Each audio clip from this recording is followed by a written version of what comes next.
Olá pessoas, o meu nome é Jobert, sou um amante da filosofia e este é o canal Filosofia Jovem. Este canal tem como objetivo principal provocar em cada um de nós um espanto, o que os gregos chamavam de talma. Espanto este que proporcionou o nascimento da filosofia. E a partir disso, quero refletir de forma rigorosa conceitos filosóficos atrelados a questões do nosso cotidiano, presentes em filmes, séries, animes, mangás e tudo quanto a cultura pop tem a nos oferecer, sempre trazendo para esse diálogo pensadores da filosofia, sociologia e literatura. Então, sejam bem-vindos e sintam-se abraçados pela filosofia.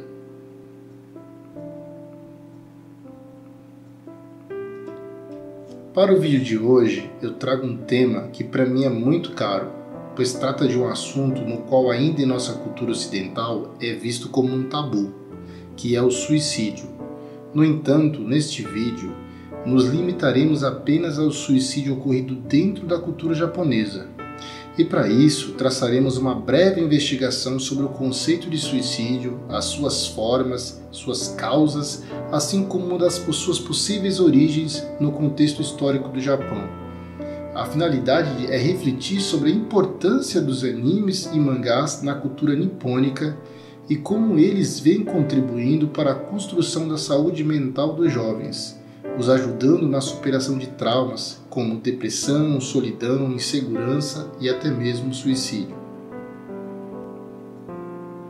Se formos buscar uma origem para o suicídio na cultura japonesa, precisaríamos efetuar uma longa investigação, mas a fim de estruturar essa nossa reflexão de modo didático, partiremos apenas de uma das possíveis origens, que ainda reside no imaginário popular da sociedade japonesa, que é o conhecidíssimo suicídio ritualístico japonês seppuku. Em suma, a morte pela espada.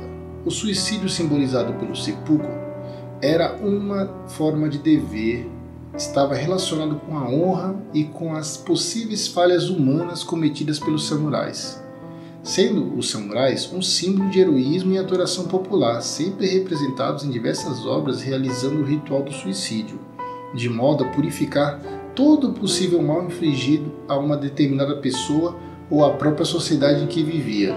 Diante disso, podemos compreender as raízes nas quais a tradição japonesa se sustenta, dado que os japoneses não têm esse sentimento cristão de culpa no momento do suicídio, estando mais inclinados a preservar o seu nome ou mesmo proteger a nação por meio da realização desse ato. Para os japoneses influenciados pela tradição dos samurais e do budismo, o significado da vida é entendido como sendo a habilidade de uma pessoa de achar o momento e o local certos para morrer. Então, nesse primeiro momento, precisamos compreender o conceito do que seria o suicídio, para assim refletirmos sobre ele no contexto da cultura japonesa. O sociólogo Emile Durkheim, em sua obra O Suicídio, nos apresenta o seguinte conceito de suicídio. Chama-se suicídio todo caso de morte que resulta direta ou indiretamente de um ato positivo ou negativo realizado pela própria vítima e que ela sabia que produziria esse resultado. No que diz respeito a este assunto, o autor ainda ressalta que o suicídio é um fato social, isto é, o suicídio acontece na sociedade e pode afetar qualquer indivíduo. De acordo com o mesmo, o suicídio pode ser categorizado a partir de 4 tipos: o egoísta, o fatalista, o altruísta e o anômico. O primeiro tipo de suicídio é aquele que tem como característica predominante o egoísmo. Nesse caso, o ato de se suicidar se estabelece na relação do indivíduo com a sociedade, isto é, neste sentimento de não pertencimento a determinada sociedade. Exemplo disto é o isolamento de grupos sociais como família, amigos e comunidade. Em contraposição, o suicídio fatalista demonstra que o indivíduo estaria tão preso à sociedade e aos valores normativos que se sentiria pressionado pela ordem social a cometer o ato. Um exemplo disso seria a sociedade escravagista. O terceiro tipo de suicídio é o altruísta. Essa categoria delimita os indivíduos que estão integrados no coletivo social de tal forma que às vezes existe o dever de se matar, sendo este muitas vezes considerado um ato de heroísmo. Nesse contexto, a ação de tirar a própria vida pode ser pensada como uma forma positiva do suicídio. Um exemplo seria os kamikazes japoneses que, em prol de seu país, se mataram. E por fim, o quarto tipo é aquele que ocorre em uma situação de anomia social, ou seja, quando acontece um caos na sociedade, uma ausência total de regras, fazendo com que a normalidade social desmorone. Um exemplo disso seria a situação de crise econômica, uma pandemia ou mesmo a perda de muitos entes queridos de maneira abrupta. É importante lembrar que as taxas de suicídio anômico são maiores em países ricos, pois os pobres conseguem lidar melhor com as situações de anomia social. A partir das concepções de Durkheim sobre o suicídio vistas anteriormente, podemos então categorizar o ritual de seppuku como sendo uma forma de suicídio altruísta, que está estritamente relacionado com o meio social e com a cultura japonesa, o que nos remete a toda a construção de valores sociais ainda presentes na cultura japonesa, pois mesmo com as transformações e influências ocidentais, o Japão ainda preserva muitas de suas tradições, e com isso seus cidadãos nascem de certo modo condicionados a questões muito particulares. Podemos elencar alguns problemas vigentes na cultura japonesa que podem, de certo modo, engatilhar o suicídio, como desastres naturais ocorridos com grande frequência, como terremotos, tsunamis, etc. E o ijime, ou o bullying, algo muito presente no Japão, especialmente na vida escolar dos seus cidadãos, embora também esteja presente até mesmo no trabalho, sendo até mesmo objeto de preocupação de estrangeiros que evitam de colocar os filhos para estudar nas escolas japonesas. Há diversos relatos de crianças estrangeiras que alegam ter sofrido ijime pelo simples fato de serem diferentes, ou seja, estar fora do padrão pré-estabelecido no contexto social escolar. Um ditado japonês que exprime muito bem isto é o seguinte: o prego que se destaca é martelado. Outra questão é o estresse por excesso de trabalho. A vida do trabalhador no Japão pode ser extremamente estressante para muitas pessoas, entre japoneses e estrangeiros. Na maioria das vezes, o estresse acontece por causa das longas jornadas de trabalho, o que acarreta graves problemas físicos e psicológicos no trabalhador. Mais um problema é o auto-isolamento social, que é o que tem mais ocorrido entre jovens e idosos no Japão, onde muitos têm como rotina apenas o trabalho e a casa, não desfrutando de qualquer tipo de lazer, o que gera a famigerada solidão, algo tão problemático nos dias atuais que, segundo o jornal Japan Times, foi criado até um Ministério da Solidão. E por fim, relacionamentos com objetos inanimados ou virtuais.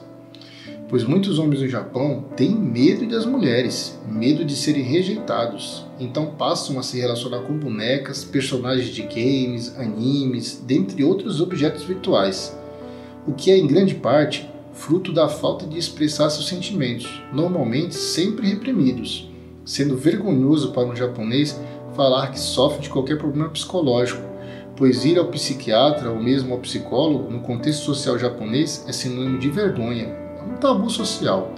Assim, sendo que quem frequenta estes tratamentos é estigmatizado como um fracassado. Existem outros tantos problemas presentes na cultura japonesa, mas estes já são mais do que suficientes para compreendermos o quão grave é o problema do suicídio no Japão, que muitas das vezes é até mesmo aceito, devido ao que já apresentamos quando falamos do ritual samurai do seppuku dentro da tradição japonesa. Diante de tudo isso que elencamos da cultura japonesa, acabamos por adentrar o vasto campo do conceito de suicídio e logo necessitamos de alguma forma apresentar alguma possível solução que a própria cultura japonesa já vem adotando Mas antes, precisamos compreender dentro da filosofia de onde vem essa incessante busca pelo fim de nossa existência como fuga para o sofrimento. E para isto, a questão fundamental, que também é um objeto de busca universal, a famosa pergunta de $1 milhão, que é a seguinte: qual é o sentido da vida? Bem, para darmos início na tentativa de responder essa questão caríssima, convocaremos o filósofo Albert Camus, que em sua obra O Mito de Sísifo nos apresenta o seguinte argumento: só existe um problema filosófico realmente sério, é o suicídio. Julgar se a vida vale ou não vale a pena ser vivida é responder à questão fundamental da filosofia. O resto, se o mundo tem 3 dimensões, se o espírito tem 9 ou 12 categorias, aparece em seguida. Na tentativa de responder essa questão, Camus nos apresenta o conceito de absurdo, que a grosso modo podemos dizer que é aquele ruído que nos persegue, que por um instante toma conta da nossa percepção, como uma estação de rádio mal sintonizada. O absurdo é este mal-estar diante de nós mesmos, é esta colisão direta e frontal com a falta de sentido do mundo, a angústia simplesmente por existir. Mas Camus não fica preso a essa questão, ele nos apresenta meios para enfrentar esse absurdo, sem que para isso precisemos recorrer ao suicídio, pois o absurdo ele nos esclarece o seguinte ponto: não há amanhã, é preciso viver para isso. E daí que pode se extrair uma ética, uma maneira de viver em acordo com o absurdo, nos apresentando a revolta como caminho, um chamado a nos revoltar contra este absurdo, nos revoltar com uma atitude digna, não fugir, mas encarar e cravar as nossas unhas no abismo do nada, no abismo do absurdo. Assim, podemos compreender que para Camus, a vida em si não necessita de um sentido, isto é, sentido de significado, mas sim um sentido de direção, que é sempre esse movimento de avanço, vivendo o aqui e o agora, celebrando a máxima de Nietzsche que nos diz: o que importa não é a vida eterna, mas a eterna vivacidade. Diante disto, podemos adentrar o tema que nos foi proposto nesse vídeo, que é a importância dos animes e mangás no combate ao suicídio dentro da cultura japonesa. Bem, a palavra mangá ela é composta por 2 ideogramas, o men e o ga. Trata-se de um termo que data do século XVIII e foi usado pelo artista japonês Hokusai em 1814 para designar seus livros de rascunho excêntricos. O mangá é o nome que se dá às HQs japonesas e também temos o anime ou anime, que são as animações japonesas. Os mangás e animes eles são divididos em gêneros e idade, sendo shounen, shoujo, ecchi, seinen, josei os mais famosos. Entretanto, nesse vídeo serão discutidos apenas um tipo de mangá, o shounen. O gênero shounen é o de maior sucesso no Japão e, em muitas traduções, vemos que shounen significa menino. Logo já sabemos que é um gênero focado para o público masculino, normalmente entre os 8 aos 18 anos ali. No entanto, mesmo que o público-alvo sejam garotos, nada impede que muitas meninas se interessem pelo gênero, já que a maioria das histórias tratam de temas como amizade, sonhos, desafios, lutas e conquistas. Alguns também mostram relações amorosas, porém não é o foco principal das histórias. Alguns exemplos de shounen famosos são Naruto, Dragon Ball, One Piece, Cavaleiro do Zodíaco, Yu Yu Hakusho, entre outros. Se pudéssemos efetuar uma síntese geral, no pano de fundo de quase todas essas obras encontraríamos presente em sua estrutura basilar a construção de valores e de uma ética, que pode ser comparada com o que na Grécia Antiga era chamada de paideia. Paideia é um termo do grego antigo empregado para sintetizar a noção de educação na sociedade grega clássica. Inicialmente a palavra provém de paidos, que significa criança, ou simplesmente criação dos meninos, isto é, referia-se à educação familiar, aos bons modos e princípios morais. A comparação parece exagerada, mas tem fundos de verdade, pois neste gênero de mangá e anime estão presentes alguns dos valores fundamentais e universais para uma sociedade saudável.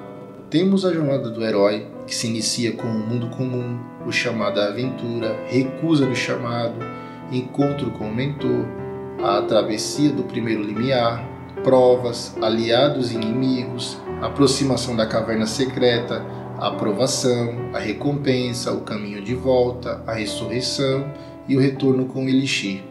E dentro dessas obras temos como premissa geral a busca da concretização de um sonho. Sonho este que se inicia até de modo exagerado, apresentando protagonistas desprovidos de qualquer talento, força ou mesmo boas bases familiares, como no exemplo dos animes Naruto, Boku no Hero Academia e Black Clover, dentre outros, mas estes são os que têm, em minha opinião, protagonistas e coadjuvantes que almejam um sonho que aparentemente, dentro do contexto social, é impossível de ser realizado, dado que eles são carentes de talento, tidos como fracassados sem qualquer chance de sucesso, sendo muitas vezes estigmatizados, desprezados, zombados e até mesmo subestimados por colegas e familiares. Protagonistas que poderiam até mesmo atentar contra a sua própria vida, mas que efetuam um movimento contrário a isto. Eles fazem o que o filósofo Albert Camus nos apresentou anteriormente. Eles se revoltam contra o absurdo, contra o destino implacável e impiedoso e contra a falta de sentido da vida, se esforçando sempre ao máximo para realizar o seu almejado sonho. E para isso eles abraçam a jornada do herói, as suas provações, dilemas e saem em busca de reconhecimento, tanto na esfera pessoal quanto na social. O que podemos compreender com isso é que os mangakas japoneses, ao criar essas obras, estão nos dizendo ou gritando aos quatro ventos um problema presente em sua sociedade, que, como vimos, é extremo e afeta praticamente a todos, que precisa ser discutido e enfrentado, e que esses personagens são de algum modo os modelos pedagógicos dessa sociedade frágil. Vemos aí a arte idealizando o que falta no mundo real.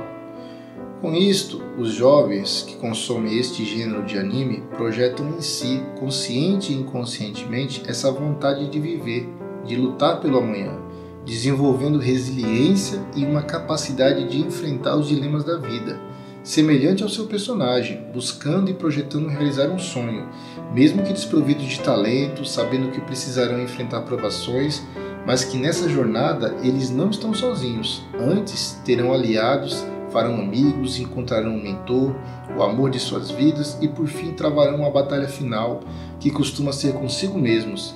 Vencida esta batalha, eles poderão por fim se tornarem o rei de si mesmos. Portanto, como analisado neste vídeo, os animes e mangás são de vital importância no combate não somente ao suicídio na cultura japonesa, mas também a uma gama de outras doenças de cunho psicológico, como traumas, bullying, depressão, solidão, entre outras, que, como investigamos, estão enraizadas no cerne da cultura nipônica, fomentando nos jovens a construção de uma ética pautada na arte do bem viver, no que chamamos de encorajamento a buscar um ideal utópico, ou seja, buscar um sonho que vale a pena ser vivido. Com isso, deixo como reflexão a seguinte citação de Albert Camus: "E no meio de um inverno eu finalmente aprendi que havia dentro de mim um verão invencível." Bom galera, por hoje é só, e caso tenham gostado do vídeo, deixe seu like, se inscreve no canal, comentem e sintam-se abraçados pela filosofia.